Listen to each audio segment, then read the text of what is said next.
Okay. Hi guys.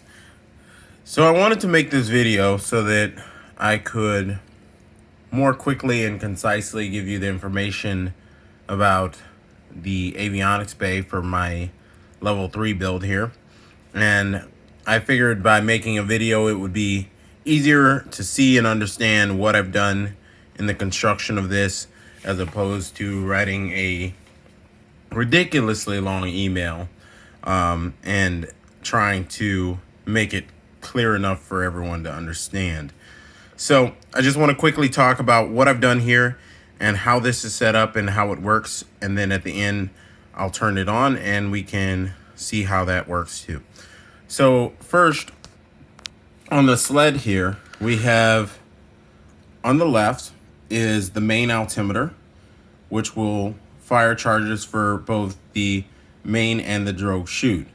And then the backup altimeter on the right will also fire a charge for the main and backup, or the main and drogue chute. The altimeters are set with dip switches here on the top, and you can see that I have the backup altimeter set to fire its drogue charge plus 1 second of apogee. And then I have the main chute charge set at 800 feet. Over here on the main altimeter, I have the main chute charge set at 1,000 feet, so 800 plus 200. And then I have the drogue chute to set to fire at apogee. So, that being said, the main altimeter is on the left, and that is going to be something that is a consistency with also the wiring for the altimeters.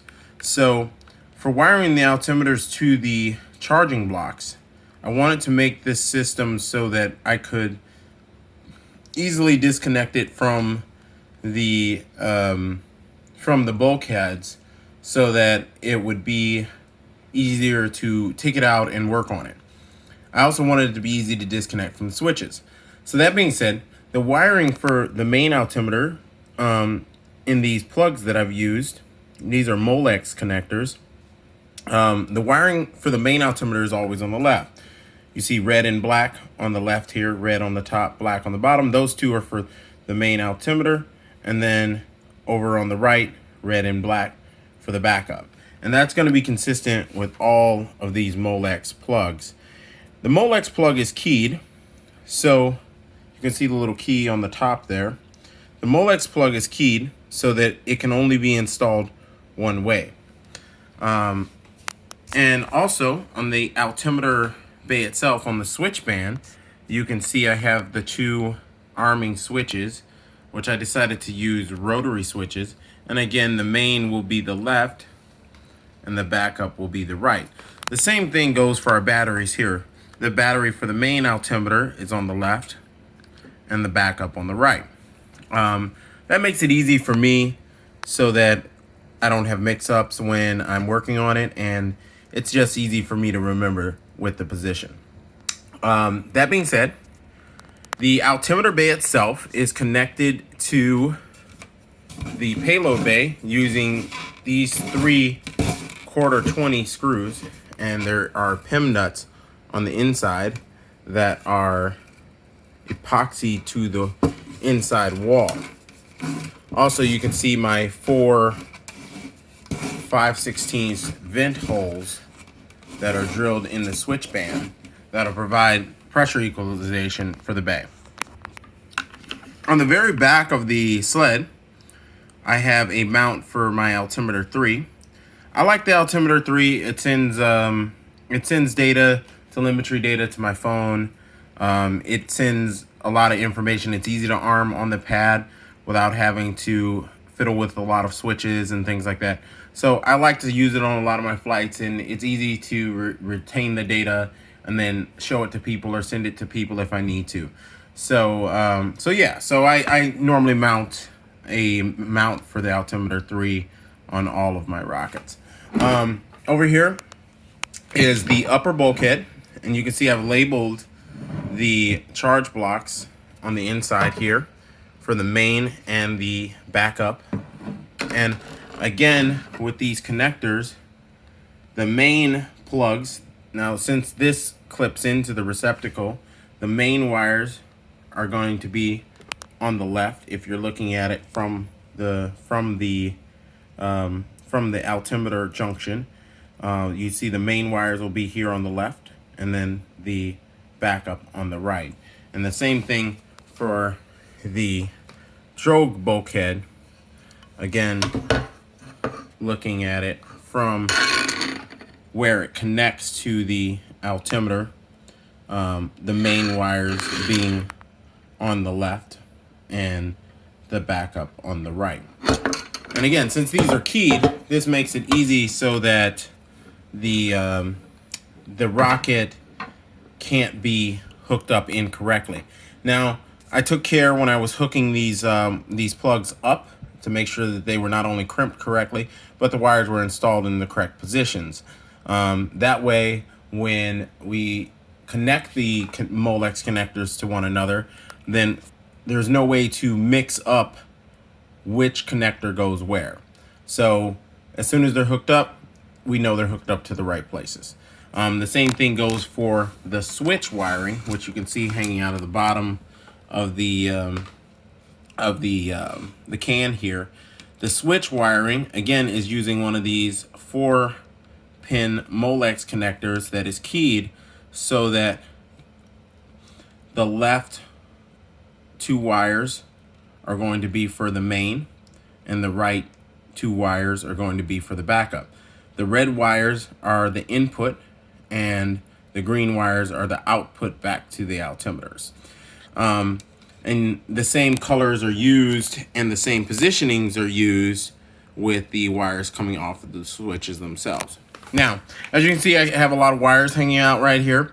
I am going to zip tie all this stuff together and secure them after I'm done. But I wanted them loose so that I could more clearly show what is going on here in the avionics bay. And eventually I am, obviously going to drill holes so that I can run straps for these batteries so that they're secured when the rocket is in flight.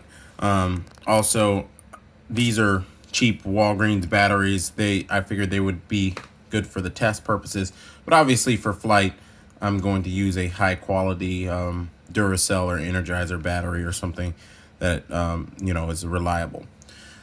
So over here, you can see all of the wiring for the main and drogue chutes passes through these holes and goes out the bottom, and from there is routed to its respective bulkheads. The short harness on the front side goes to obviously the main parachute on the upper, and this longer harness here connects to the lower bulkhead for the drogue chute.